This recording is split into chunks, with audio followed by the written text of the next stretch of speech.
August 1st, prepare for the dawn of the darkest night in history.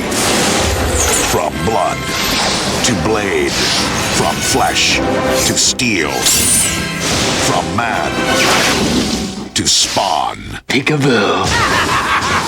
I see you. I say destroy the cosmos, ask questions later.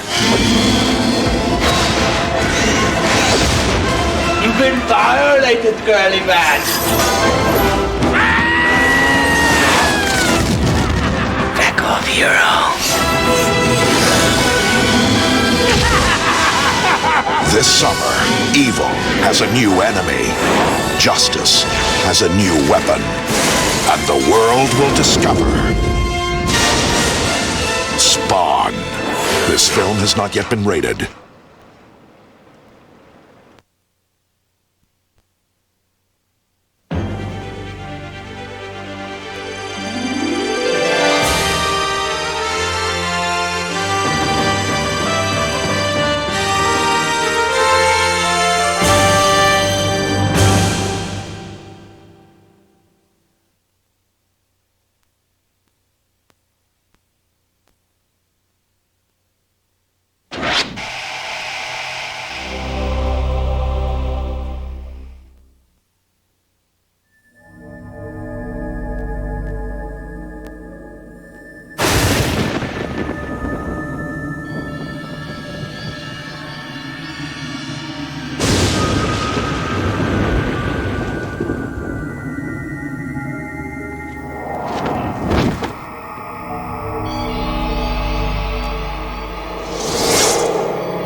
You?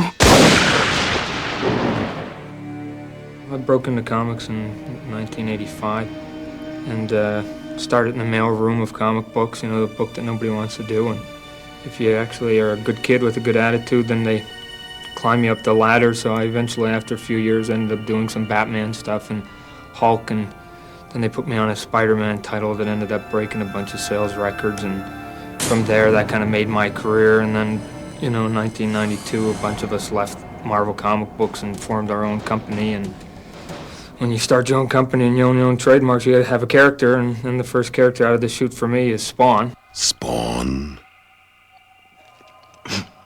Yeah, as in hell spawn.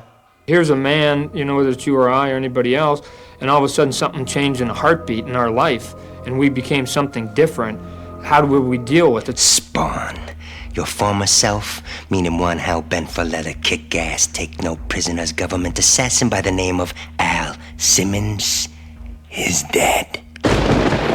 So even though he has these incredible powers, he's still trying to figure out, A, what are they, and B, what good are they? You're a killer. Born and bred. You see violence, you act. It's a gift.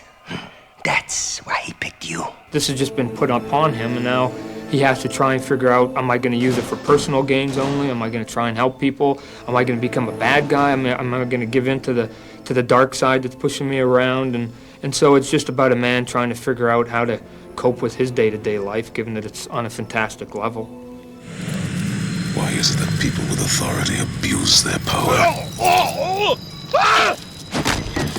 I want him to be in the shadows 90% of the time, and I want him to be a shape. That when you see him, it's just going to be this red thing that like goes and scoots from shadow to shadow, and you turn around, you go, oh, where is he? And you turn, and he's here. Let him go. Jeez. I want him to be this mysterious creature of the dark that nobody really has a handle on. The eyes are green, and they're green because the devil that created him, I gave him red eyes. And so the Violator has red eyes, and anybody that comes from hell, per se, has red eyes. Yeah, really? Not this time. This ain't over, Spawn. You made our deal. Like God, that the devil makes people in his own image, which is why the Violator looks like he does and has the red eyes.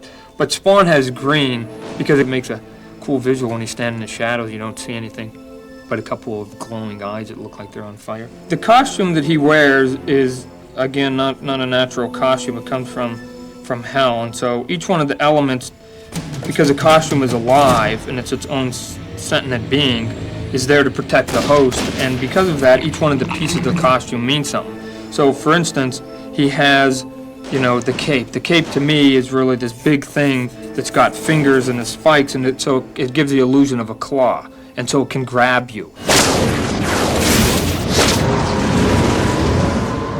Other times, the cape will flow out, and it will be, you know, like a big giant bat, you know, flapping its wings, and will give, again, an impressive, you know, appearance, even though Spawn doesn't have to say anything. He has the chains. The chains, they're tough to animate, but you can hear them a lot. You're not going to see as much of the chains as you like, but to me, the chains are more like a tongue. If you saw like a lizard, and it's just going to snap at you every now and then, so you're going to hear them rustling, and then all of a sudden, that, you know, just like the cape, the chains can come out and come back in and grab whatever they want.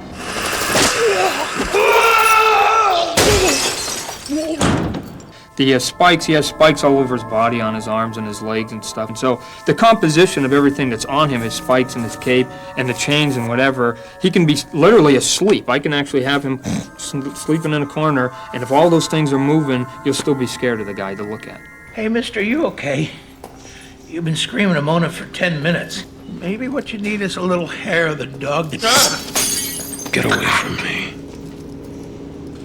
I'm just trying to help, okay? I don't want your help. It might be too dark for people, but my guess is because they're putting it in the Tales of the Crypt kind of slot, that the kids that I want to hit are just going to go, God, that's pretty cool.